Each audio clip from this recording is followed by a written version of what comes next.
Top TV, Truth of the People. Welcome to Top TV. Thank you so much for joining us right here at Top TV. You can be part of this conversation pale Facebook, Twitter, Instagram at Top TV. And now to matters of politics. The campaigns have intensified across the country with less than 10 months to the by-election, rather to the elections come 2022. And now we started right here at home in Kajiado North and Kaimoronya Ward. We have one of the aspirants in the MCS seat with us right now. He's Elvis. Thank you so much for coming. Thank you. Yeah. Uko aje? Niko poa kabisa. Nashukuru. Thank you for the invite. Yeah. I really appreciate. Na pia it's amazing to see a youth person like you being interested in the seat of an MCA. Ukiangalia, it's a seat which has been dominated by siwaiti wazee, but those people wenye they have higher ranks. Maybe tuambie, what decision did you take about the seat?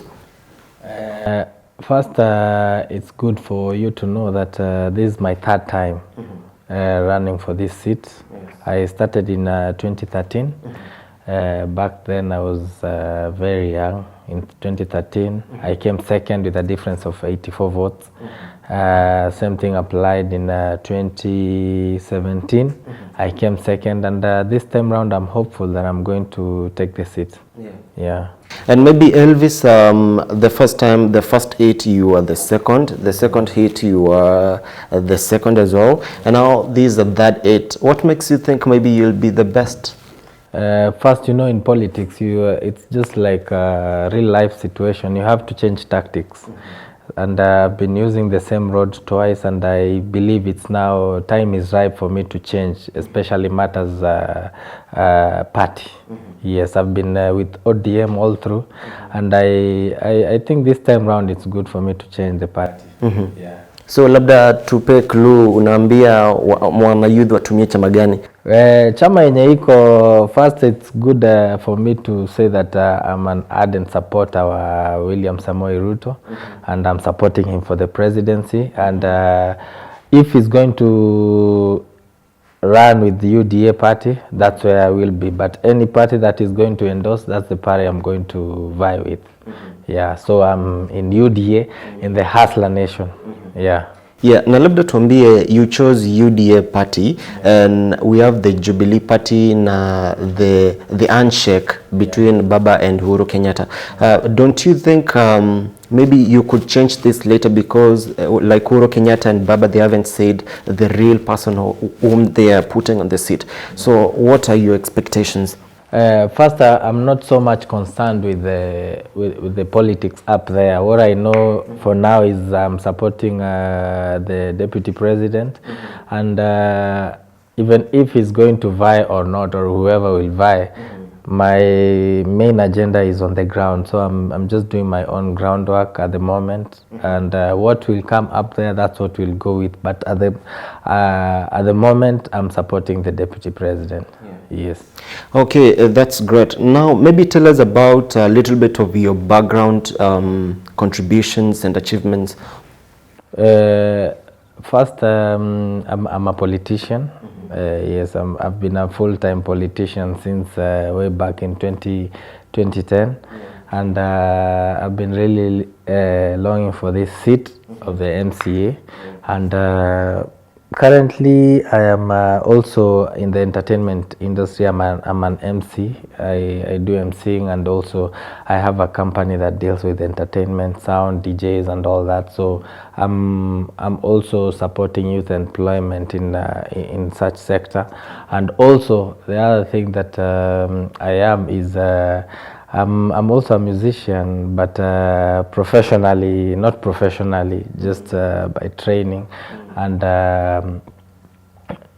also I'm a footballer, so I do sports. I play for a team called Amazon Football Club, but sometimes I usually change and play for also other teams in different tournaments. So I am a footballer, I am in the entertainment industry, and I'm a politician, basically. Yeah. Okay, that's great. Quite a lot of skills and really a lot you've explored. Maybe tell us, coming 2022, what do you feel different you should bring to the table in regard to what other MCAs have done before? First, for me, I think the most important thing is the role of the MCA is representation, legislation, and oversight.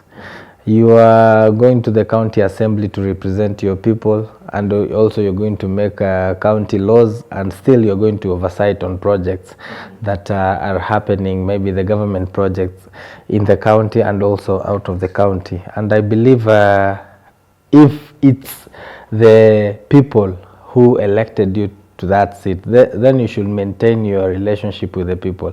The moment you lose your relationship with the people, I think that's the moment you lose that seat. And like I know by 2022 there are some people who won't go back to their seats, and that one is for sure. So I believe if I maintain my good relationship with the people who elected me, especially the youth and also the Mama Mboga down there, I think that's the most important thing. So maintaining the relationship, getting to know their problems, even if I'm not going to be the solution to their problem, but I can offer a good environment for them at least to succeed or to go a notch higher in what they are doing. So basically is just maintaining that good relationship between you and the people. And I believe I'm the right leader, because I can't be running for this seat for now. This is the third year, and it has just been a difference of 84, 100 votes, and I believe there are those people, there is that block that still believes in me. So if I don't vie, I think I'll be letting them down, and I believe this is the time, this is the moment, this is the season that the Lord has made, and I believe I'm going to take this seat. Yes. Okay, that's great. Now, pia tukiwa katika hilo swala, what is in store for the youth? I have a lot for the youth, and also basically different sectors or different groupings. But number one, for the youth, I just want to do a total rehabilitation of Nakel Stadium, because that's the stadium, the biggest stadium that is in my ward. We were playing the other day in Gataka, and the grounds are pathetic. You know, when you just slip and fall on the other side, you'll find yourself maybe at the river down there. So the grounds are pathetic. We don't have a social hall in Gaimrunya. Those are the things that I want to work on, because in Ongatarongai ward, I've seen they have a social hall, but in Gaimurunya we don't have a social hall. So I believe things to do with social hall, putting there different amenities and all that, I think it will help also youths who are idle to be doing something. So number one is rehabilitation of Nakel grounds to at least that standard where even we can have a Premier League team coming to play there and making their home ground, so that we can also collect some revenue. And by collecting revenue, that revenue will help, will employ youth down there. If we have games and we are charging at the gate, even if it's 5 or 10 shillings or 50 shillings, I think it will have employed some youths, also marking of the grounds and also managing the grounds and all that. So I think it's broad. If Nakel Stadium is rehabilitated to that standard, that international standard, or rather national standard, I believe even youth will be employed through that. Also, I'm in entertainment industry, and I'm planning to have youth to, you know, like you people have started a TV station here, you know. This is a very great thing, which when empowered and when you are boosted, maybe with the funds that have been given by the government, Youth Enterprise Fund, and the other funds from the county, if you are boosted in a little way, I know you can go even internationally and do a great thing. So the same thing applies also to the entertainment industry, and that's what I'm looking at, you know, starting up DJ classes, putting up you know, schools around. We have even technical schools, and they get funding, and if we empower such things, I think we'll be at the very, very, very good area or location for us to be able to empower the youth, and also very many other things that youth need. You know, when you empower a youth, even if I won't lie that I'm going to employ all youths around, that one I won't lie, but if I create that good environment for youths to do their businesses. If youth, there is that 30% of contracts that are being awarded, 30% should go to youth companies, youthful companies. And if youth starts up companies, or they register companies, they can be awarded contracts. And that, I know, us as the MCA, or me specifically as their representative, I'll be able to push for them to get, even if it's supplies or doing a road here and there, that falls under 30% of the allocation that the youth should get in terms of awarding of contracts. And many other things. I believe if we continue engaging with them, I'll know what they want, what I don't know, because I want to prioritize on their needs first. I don't want to come with solutions, because there is no need of me making a manifesto which won't suit them.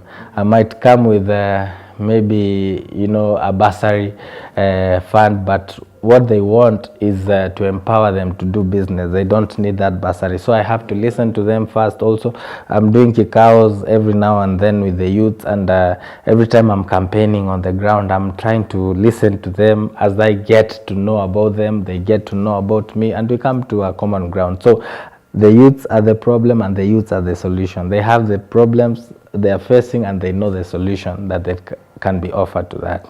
Yeah.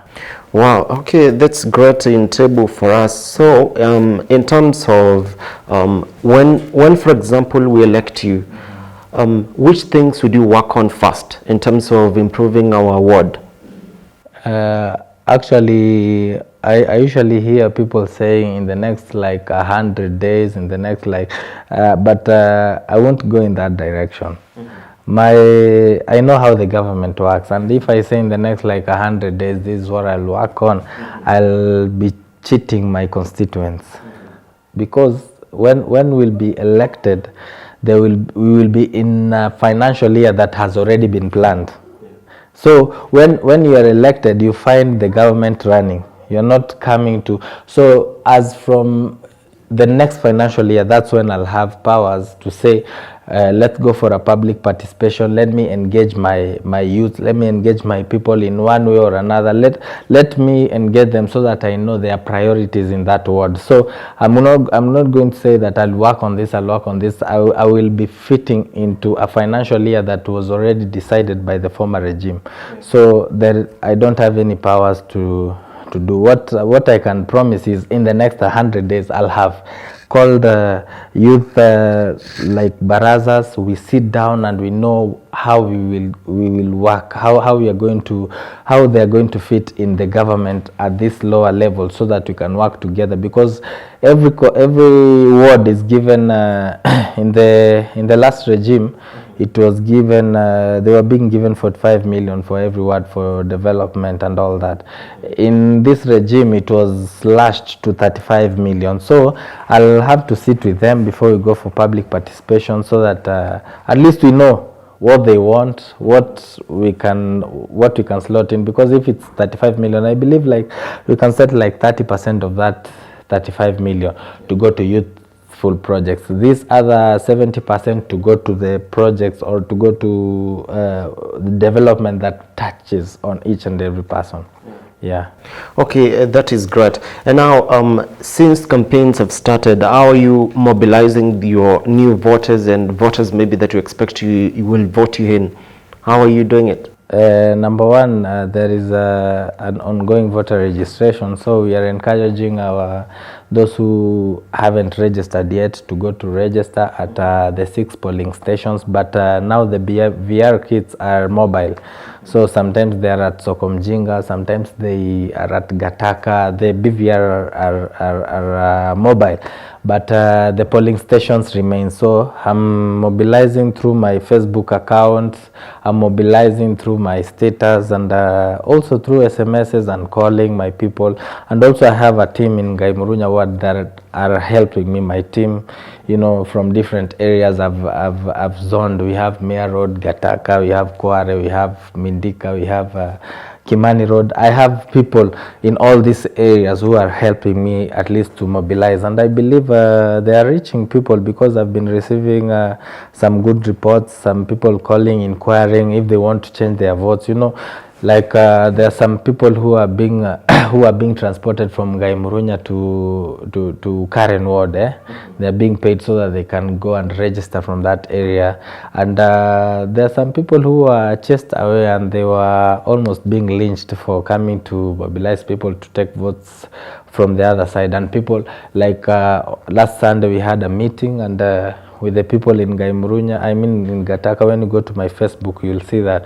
And we were just telling people to come, talking to them one-on-one, telling them that it's good for you to register where you live and not in a different place, because if it's development, it won't be done.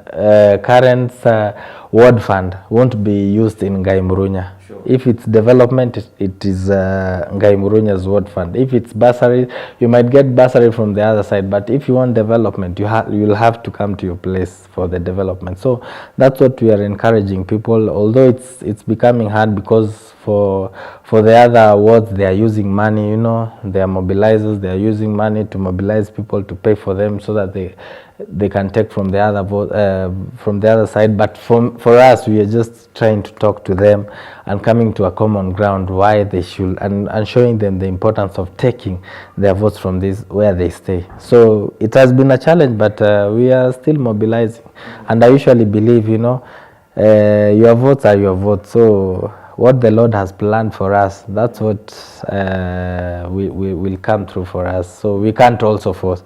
If someone has decided to remain there, they have their democratic right to register wherever they feel like. So we're just talking to them and telling them the importance of taking their votes from here or registering from here. But if they refuse, then that's above us. We cannot do anything, because at the end of the day, even if you deny them a chance, they'll go and take it from Western, they'll go and take it from a different place. So you can't control them, or it's like you've put a gun on their neck that they have to register. You just talk to them.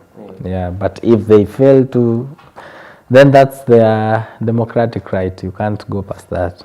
Yeah. Okay, thank you so much on clarifying that. Now, parting shot, what do you tell your new voters or the residents of Ngaimurunya ward? I'd like to tell my constituents that I believe I am the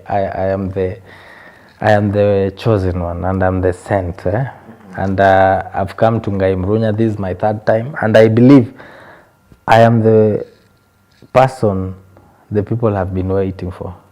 And when I take this seat, I won't let them down, and I will show them that indeed this is the right man they put in that seat. So I urge all my supporters to continue registering, to continue mobilizing, and also to go everywhere telling them that Elvis is the real deal, and Elvis is here so that to take Ngaimurunya to the next level. Yeah. Asante sana for honoring our interview. Thank you so much. Yeah. I really appreciate it. Mm-hmm.